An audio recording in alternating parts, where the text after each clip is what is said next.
So for today's vlog ko nga pala, nandito naman tayo sa may ito yung Caltex, kanto siya ng Soldier Shields, Muntinlupa. Sakop na siya ng Putatan. Tapos dito siya, ang katapat lang niya mismo, malapit na siya sa may munisipyo ng Muntinlupa. Ito kasi nasa harapan natin, ito siya yung galing siya ng South, pa-Norte siya. Kasi ito naman sa may kanan ko, pa-diretso siya, galing siya ng Norte, papunta siya ng South.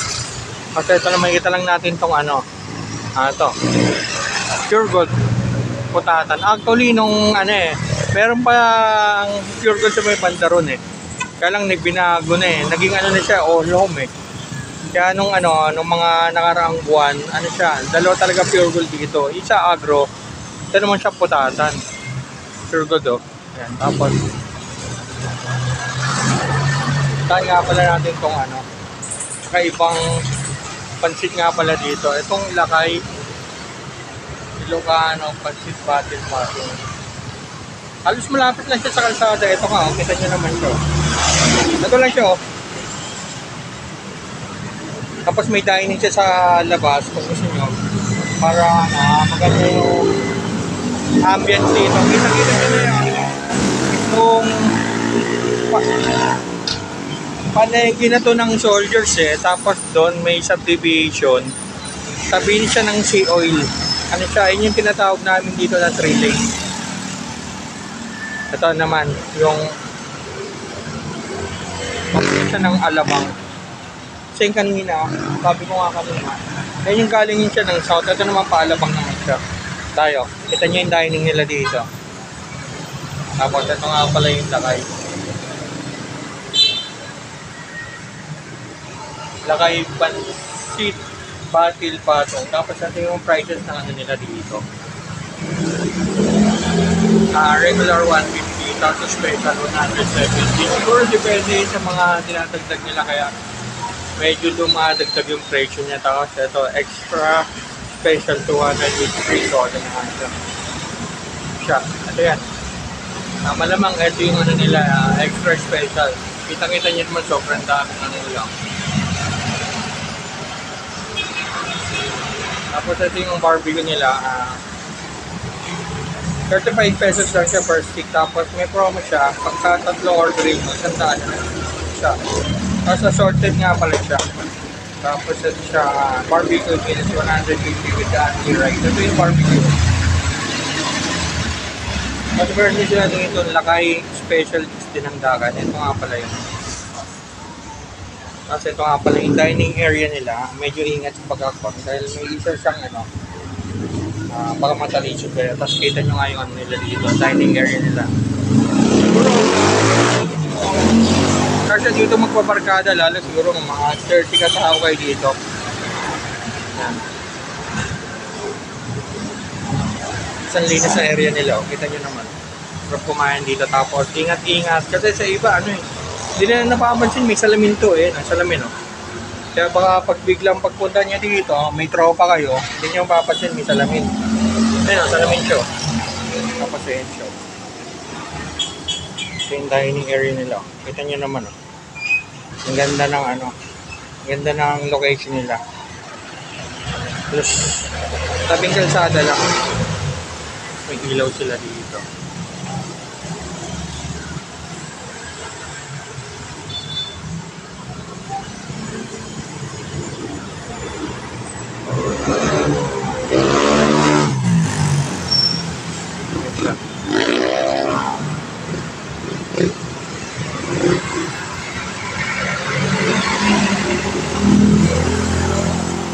Meron pa dito sa katawan niya mga tindang mga prutas, tapos mga saging, tapos mga karne.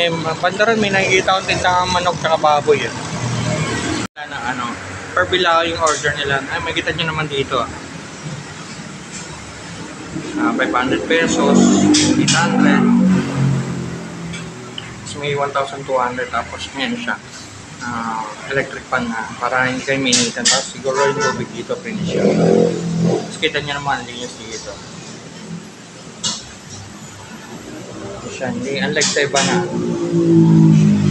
at medyo maulan wala siyang langaw. Unlike sa iba na totally kasi pag maulan malangaw, ito hindi, kita naman. Ang order ko nga pala dito yung extra special. Tapos may free soda rin siya for only 200 pesos. Tapos good for 2 person na siya. Tapos sabi nga sa akin dito, ni Kuya, nung order ako, for sure talagang busog talaga kayo dito dahil sobrang ano nga pala nila dito. Sobrang dami mga ingredients nga pala nila dito. Pala yung ano. Thank you. Wow na wow. Parang hindi ko kaya mabusin to Yan ang ano. Ng spoon and fork. Kasi dapat ako yung kukuha sa kanya. Naunahan niya akong kumuha. Sir, kailangan may ano siya talaga. May toyo talaga siya. Ako kahit wala. Sige. Okay. I-detect mo po siya dyan. Tapos choose mo na po kung kakain mo siya o yan. Sige. Siguro kahit ako na siguro. First time ko mga ano nito makatikim ng ganito. And tapos sabi nga dito, bigyan nga daw ng toyo. Tapos lalagay nga daw dito. Siguro yung toyo na to, sarili nilang ano. So, wala nang makita dito sa supermarket siguro siguro sarili nilang ano to. Tapos sabi nga niya sa akin ni Kuya kanina, daw, haluin pa siya. Tapos saka pa lang daw siya i-mix dito. Ayan nga. Parang hindi ko yata kayang ubusin to Ang dami. Tapos kitang-kita nyo ang dami yung toppings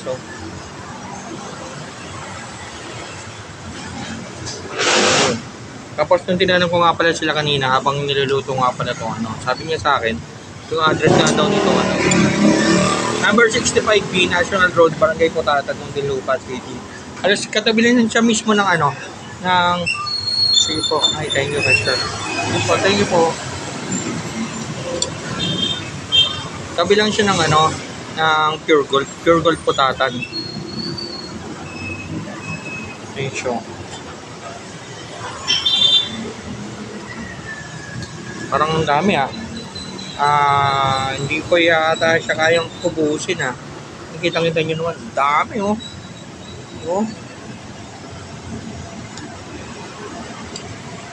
mix natin siya dito.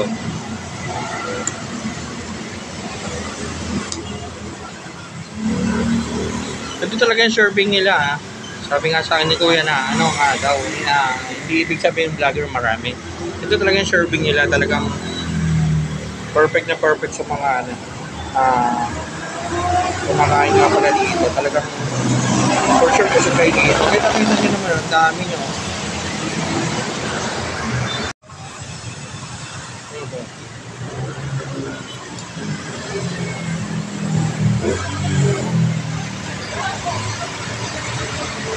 Pero pa siyang manibago. Ito pala yung hindi na ito yung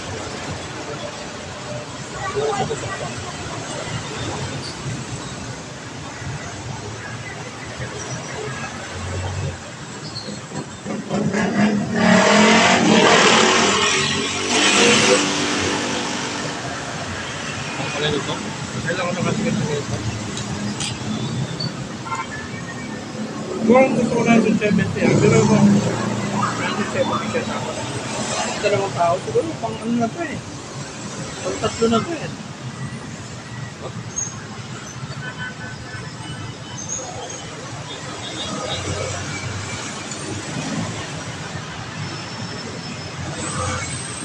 mura to sa 170 pesos.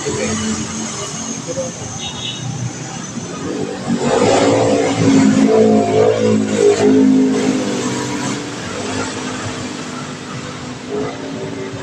kailangan maluto. Wala kang pinag-inig sa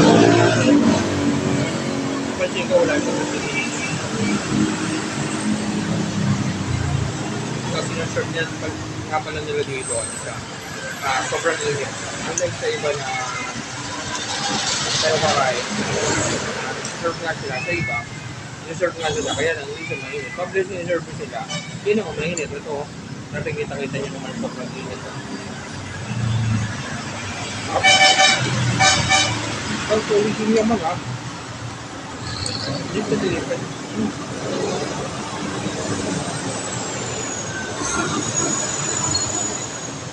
Sabi sa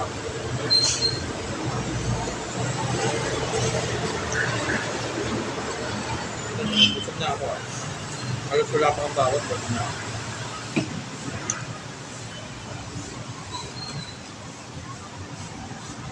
So, kita niyo yung ano, sobrang init ng noodles.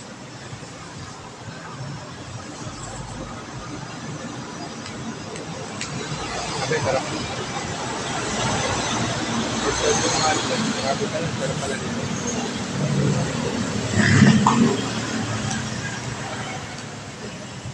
Mas may kailangan pa siyang islog. Kasi ito nga yung nila. Ito yung pinaka trabaho ng nila. Ito kayo niya sa mainit ko. Ito pala yung pampasarap ko nito. Ang pancit.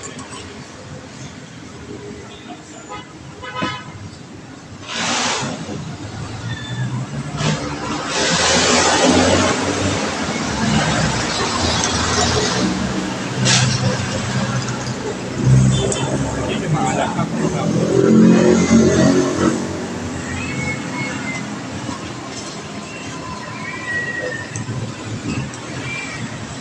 Ito, dapat ka naman.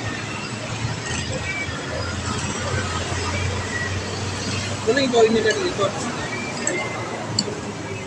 Much better yun sir with spice. Ay, sige po. Thank you po. Pepper po dito. Saka yung suka namin, toyo, lahat galing yung Tugigaw. Galing nga. Lahat. Yung suka, rosado. Galing pa daw lang Tugigaw yung ano nila, yung suka niya. Sabi nga sa dito sa kuya ka. Hindi lang sa bansa na. Galing pa talaga yan Tugigaw. Kasi ito, toyo. Galing pa nga daw sa Tugigaw siya. Siguro yung ano lang. Gamit lang yung malabot. Pero sabi nga sa akin, kuya, sarap siya. Galing pa nga daw sa Tugigaw. Doon nga siya, hindi namin yan kasi kasi kung makakalimutan nito, ito na din yung toyo. Pero hindi ko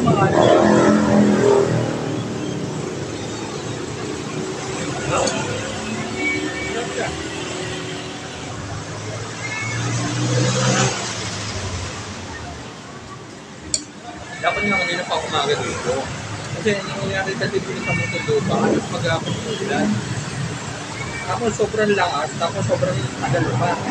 Sabi ko mga gabi na ako mag-vlog.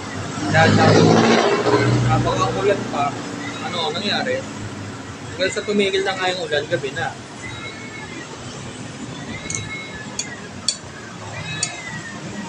Grabe oh. Siguro mo busog na ako. Ganda niya naman oh. Sobrang dami pa. Busog na ako niyan ha.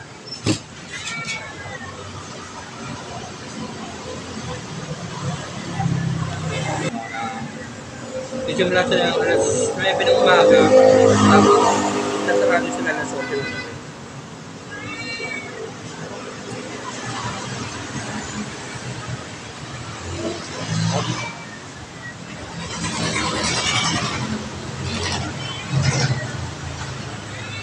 Sabaw na ako.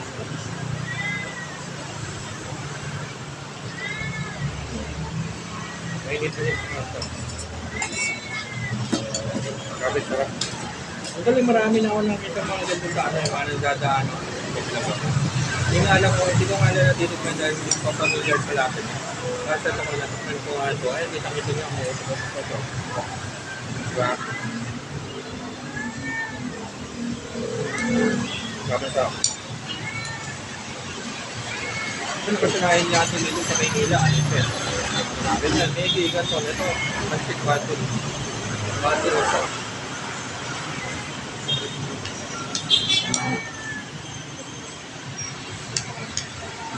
Siguro busog na ako ah. Oo. Kasi talaga hindi na patatlo sa ako.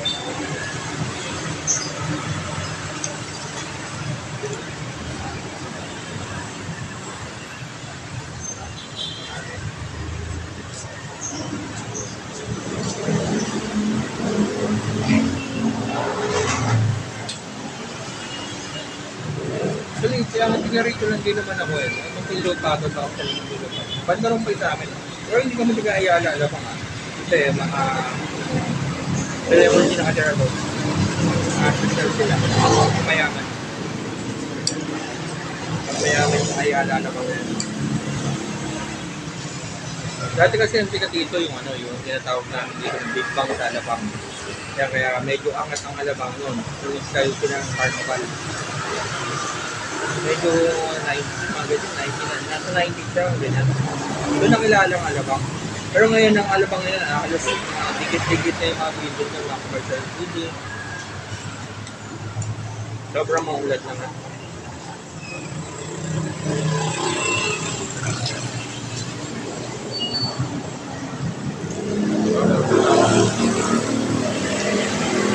Wala akong dami pa. Kaya ako sa inyo ito lang orderin ko. Orderin na.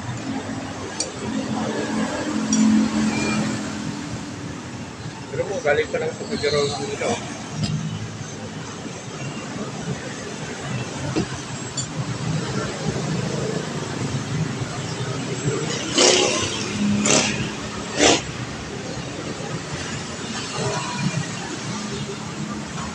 Ginapanga ito nga tayo kay Sir. May ari nga pala nito ng Pansig Battle Battle nga pala dito. Ayun. Ginawin nga nga sa yung bumibili nga pala dito. Yung mga regular na kumakain dito. Hindi lang mga estudyante. Pati yung mga VIP ng Newport. Medyo madali-dali pa yung Newport dito. Mga ilang kilometro pa yun. Kasi ito nga daw sila kumakain. Yun lang, basta plato ang in-order nila, bilao talaga. As in, madalas sila kumakain sila dito talaga.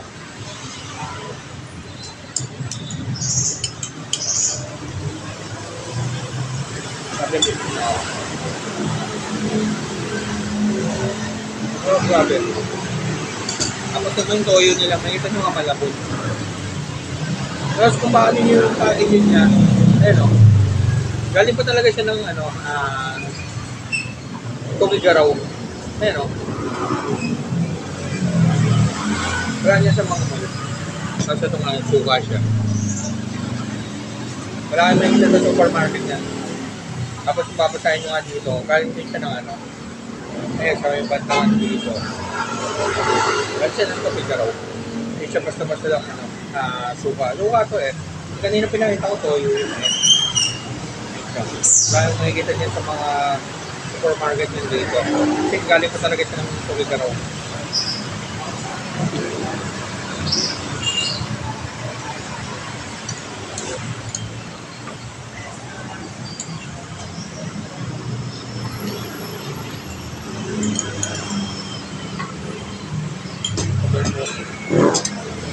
Yung numero.